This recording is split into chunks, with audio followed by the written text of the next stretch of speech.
Halo, Assalamualaikum, selamat datang di channel Dr. Anestesiu. Alhamdulillah, akhirnya kita kedatangan Wuling Mini Air EV Lite. Ya, ini adalah, mungkin teman-teman udah pada tahu, ini adalah versi paling rendah, tipe paling rendah dari Wuling Mini Air EV yang listrik ya. Di Gias kemarin akhirnya kita memutuskan untuk ngambil ini. Kenapa? Karena harganya reasonable ya, udah di bawah 200 juta. Kalau menurut kami, mobil listrik untuk pemakaian di dalam kota aja kayak di Jakarta nggak perlulah mahal-mahal sampai 400 juta, 500 juta atau bahkan 700 atau di atas 1 miliar. Kenapa? Karena infrastruktur kita masih belum bisa untuk perjalanan jarak jauh penggunaan mobil listrik. Jadi cukup saya rasa untuk di dalam kota aja, nggak perlu gede-gede, cukup kecil-kecil kayak gini, masuk gang sempit, jemput anak sekolah, ya kan, antar istri, buat ke pasar, buat ke supermarket, cukup gitu. Jadi ya ini argumentatif dan bisa didebat, tapi silakan aja kalau kebutuhan keluarga kami cukup dengan mobil kecil dengan harga di bawah 200 juta. Harga tuh penting, kenapa? Karena kita belum pernah tahu harga atau depresiasi atau penurunan harga dari mobil listrik itu seperti apa.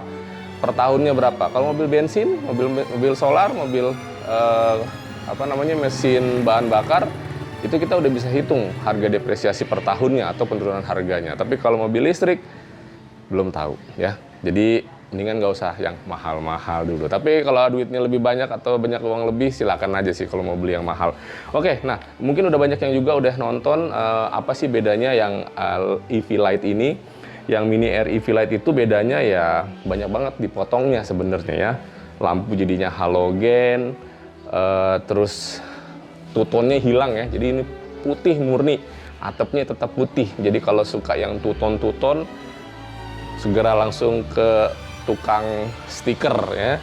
Terus kemudian kalau roda masih sama, alhamdulillah dapat dop. Kemarin waktu di Gias sempat info katanya dop itu nggak dapat nih. Jadi infonya nggak dapat dop ini. Jadi tetap dapat velg kaleng, kan sama ya semua varian velg kaleng. Tapi dopnya katanya kalau yang light nggak dapat. Tapi ternyata masih dapat, alhamdulillah. Terus kemudian yang hilang lagi kalau yang di luar adalah ini nih kesini.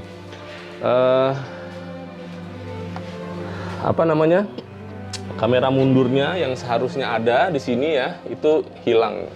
Nih, jadinya harusnya ada kamera mundur di belakang sama sebenarnya yang di depan juga ada tempat kamera, tapi yang long range katanya juga nggak ada. Jadi kamera mundur jadinya nggak ada. Nah, ini kita harus ke variasi untuk pasang sendiri. Gitu. Yang di luar itu aja kayaknya. Yuk kita cek yang di dalam ya.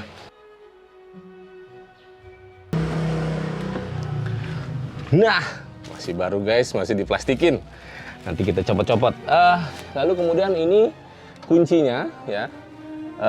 Kuncinya seperti ini, sama kayak Wuling yang short range, karena dia tidak tidak wire keyless, ininya nyalainnya, jadi tetap harus pakai anak kunci. Dan kalau yang light cuma dapat sebiji-bijinya ini, jadi cuma satu ini ya. Pelit banget. Oke, kita colok di sini. Nah, ini anak kuncinya. Kalau misalnya dapat yang light ya, jadi tetap seperti ini. Dan saya nggak tahu ya gimana cara gantunginnya nih. Nggak ada tempat gantungannya, kayak lewat sini nih. Tapi kayaknya kita harus beli aksesorisnya supaya nanti dapat yang bagus ya gantungannya ya.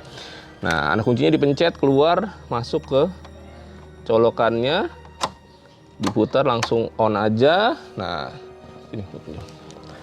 Oke, nah kita pencet, tekan rem ya sampai keluar tulisan ready. Nah, kalau tulisan udah ready, AC bisa kita nyalain. Nah, kenceng. Oh, AC-nya kenceng. Nah, itu padahal anginnya satu ya, tapi kenceng juga ya. Nah, kalau lampunya putih, AC-nya udah nyala. Ini buat besarin kipas. Ya, tuh kalau ke kanan makin gede kipasnya tuh ya, yang 4 yang bawah, 3, 2. Oke, lalu kemudian ini buat suhu. Kalau ke kanan makin dingin, ini yang ada tulisan ini ya, nih itu makin dingin berarti. Kalau ke kiri makin anget, nah, malah makin gede. Ya, jadi ini suhu yang paling dingin. Nah, kalau yang ini buat arah semburan. Kalau sekarang ini arahnya ke arah penumpang atau pengemudi ya. Kalau kita putar ke kanan, ada yang arah semburan kaki, ke kaki aja, dan ke windshield. Nah, ini kalau kembali lagi ke penumpang aja. Oke, nah instrumen clusternya cuma segini nih. Bedanya sama yang long range kan dia ada sampai di sini ya. Sampai di sini ada head unit dan Bluetooth. Kalau ini itu lagi yang dipangkas. Dia nggak ada Bluetooth-nya, audionya. Jadi hanya radio saja nih itu. Ini aja nih, radio aja. Oke, ini kondisi baterai. Nah, ini ntar kita sambil mau nyobain SPKLU ya bentar lagi ya. Kita jalan ke SPKLU dekat sini, kita charge. Lalu ini odometer baru 139 km, kemarin kita coba putar-putar. Dan ini akselerator kita berapa persen menghabiskan daya nanti. Dan ini adalah XTD itu artinya standar untuk regenerative braking ya. Ini tanggal dan jam, ini ready menandakan bahwa mobilnya udah siap, tinggal kita putar tombol ini ya, ke D atau ke R kalau mau mundur ya. Nah, kalau yang EV Lite ini ya handbrake-nya tenaga nasi atau tenaga apapun yang kita makan tadi pagi. Jadi butuh tenaga untuk mengoperasikannya. Nah, ini dua auto up and down kacanya ya. Oke, belakangnya sih sama ya gitu, sama aja sih. Nah, kalau yang nyari hazard lampunya ada di sini ya. Saya kemarin nyari lampu hazard ada di mana, ternyata ada di atas. Nah, sebelum berangkat kita kletek-kletek dulu ya. Jadi kalau datang dari dealer, plastiknya ada satu di sini, lalu joknya juga harus dilepas.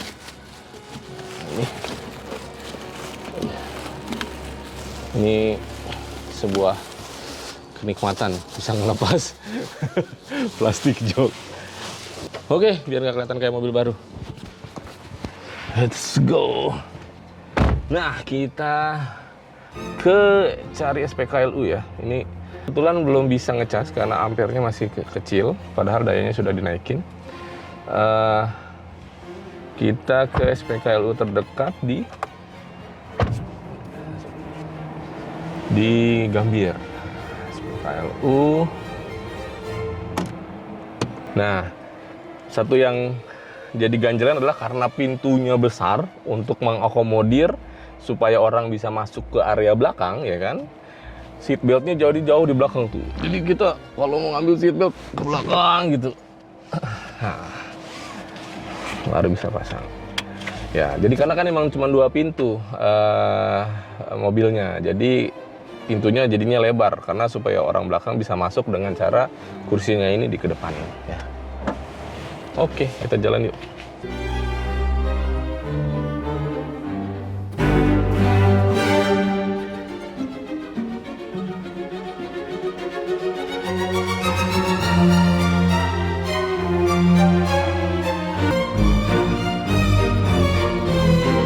Nah, jadi kalau teman-teman masuk dan baru menyadari ada suara apa, itu ternyata suara AC ya, suara kipas AC yang bunyi. Jadi kalau mesinnya sendiri sih kan nggak ada bunyinya ya. Kalau kita jalan pun juga nggak bunyi yang kenceng-kenceng gitu.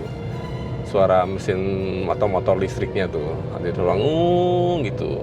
Tapi yang berisik di dalam kabin ya ini malah kipas AC.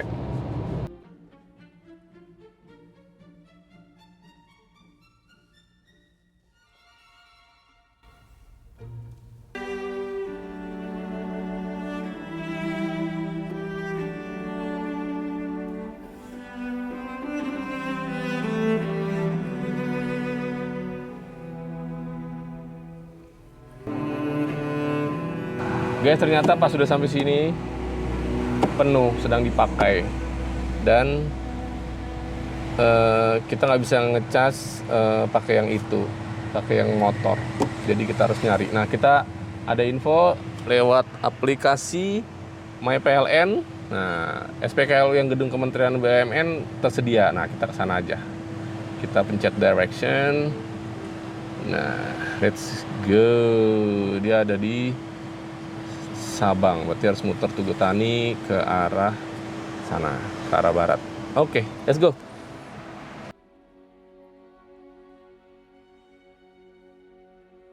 Nah, impresi berkendaranya ya, kalau menurut saya sebagai sebuah mobil yang kecil ya, itu lumayan nyaman loh, lumayan apa ya, empuk gitu. Suspensinya saya pikir akan keras, tapi ternyata enggak. Suspensinya termasuk yang lembut, ya dibandingkan mobil yang di atas harga dia pasti beda ya. Tapi untuk harga segini, dia termasuk yang lembut. Lalu kemudian memang kendalanya adalah karena dia mobilnya kecil, bannya kecil, hanya 12 inci. Ketika kita mau belok, itu kayak mau jatuh gitu, karena memang mungkin bannya kecil ya, jadi kurang ngegrip gitu, jadi cukup limbung. Ya makanya banyak pemilik Wuling Mini REV ini yang akhirnya mengganti velgnya ke ukuran yang lebih besar. Nah, di komunitas-komunitas atau di berbagai forum banyak yang mengganti sampai ke 14 inci ya. Jadi naik 2 inci dari 12 ke 14. Ada yang ke 13. Tapi kalau 15 infonya sih katanya udah nggak bisa ya, udah mentok. Jadi nggak bisa dipaksain. Jadi paling tinggi mungkin hanya bisa sampai 14 gitu. Dan kalau udah pakai 14 biasanya tapaknya lebih lebar. Jadi harusnya sih lebih stabil. Nah, satu yang harus teman-teman sadari ya, bahwa sebagai pemilik Wuling Mini REV ini ya, ini kan mobil listrik dan mobilnya kecil, baterainya kecil. Jadi jangan suka ngebejek akseleratornya kenceng-kenceng dalam-dalam. Kenapa? Karena mungkin udah terbiasa.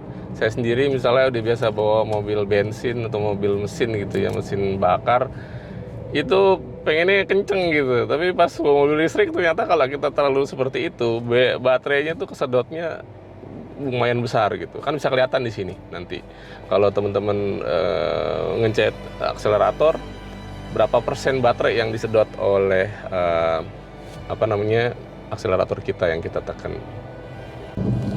Waduh guys, ternyata sampai Kementerian BUMN pun juga nggak bisa ngecas karena harus ditunggu dan kita harus pergi ke tempat lain, nggak bisa ditinggal di Kementerian BUMN. Kalau tadi di PLN bisa ninggal, cuman sedang diisi oleh orang lain. Sedangkan mobil kita ini short range yang nggak fast charging, jadi nggak bisa ditunggu juga karena bisa sampai 7 jam. Ya sudah, kita coba ke Wuling yang di Jalan Balikpapan Raya. Itu katanya kalau Wuling juga bisa isi gratis kalau mobilnya Wuling juga. Let's go, kita ke sana.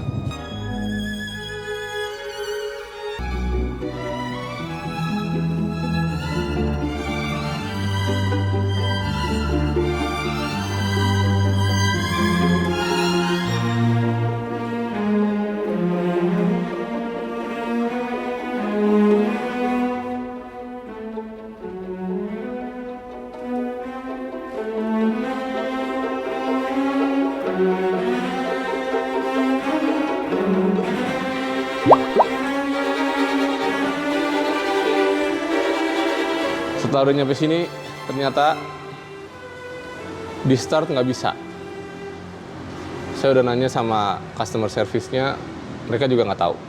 Tapi kalau ngelihat di sini nih, ini sinyalnya dia tuh X. Nah, kemungkinan ini chargernya tidak berkoneksi sama internet, karena dia error gini. Penampilannya kita coba start charging, tuh ada tulisan error failed start confirmation is rejected V021 gitu. Jadinya kemungkinan karena si chargernya nggak bisa nge-start chargingnya gitu. Ya udah, tinggal 20%, kita harus cari lagi. Yang terdekat lagi dari sini adalah di Semanggi. Oke, kita kejar Semanggi. Let's go. Perjuangan mengisi baterai. Sudah di Wisma BRI. Tadi kita dari Menara BNI, sekarang kita ke Wisma BRI. Aduh. Nah, itu dia tuh, ada tuh kosong kayaknya. Bismillahirrahmanirrahim. Ya Allah, semoga dapat, semoga dimudahkan.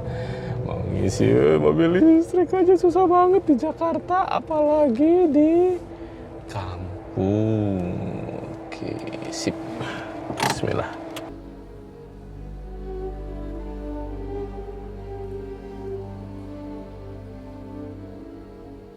Alhamdulillah, akhirnya bisa ngecharge juga di Menara Wisma BRI ya. Nah, kalau udah bisa ke-charge tuh, udah kelihatan tulisan tuh sedang digunakan dan sudah berjalan 20 kWh targetnya. Ini masih 0,00 ya. Ini sedang berjalan nih, berarti sedang charging. Terus kelihatan di mobilnya.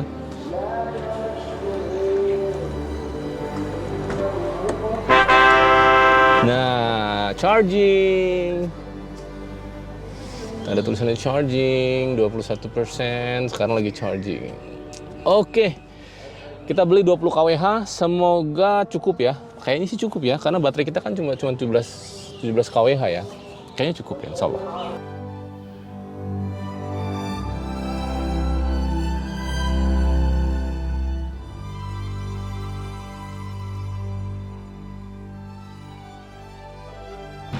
Oke, alhamdulillah sekarang udah 30-an% setelah 1 jaman ya. Dan ternyata kalau di sini, di SPKLU BRI ini, di belakang gedung BRI ini, itu ternyata di belakangnya ada taman. Jadi kalau sambil nunggu mobil di charge, itu banyak tempat makan nih. Tuh, di belakang ada tempat makan, di sana ada taman, ini ada aviarinya. Jadi kalau mau lihat-lihat burung tuh, nah, jadi tamannya tuh enak, sejuk gitu, terus ada suara-suara burung. Ini hidden gem loh di Jakarta loh, ternyata keren ya di belakang BRI ini. Kalau tadi nggak nyari SPKLU kesini nggak dapet kita tempat kayak gini. Adem, bisa duduk-duduk, nih santai-santai di sini. Tuh, awas tuh, hati-hati digigit semut, apa kena tai burung gitu ya, hati-hati juga. Kapan-kapan kalau yang punya mobil listrik mau ngecas SPKLU, cari nih BRI. Namanya SPKLU Brilian 1 di aplikasi PLN Mobile.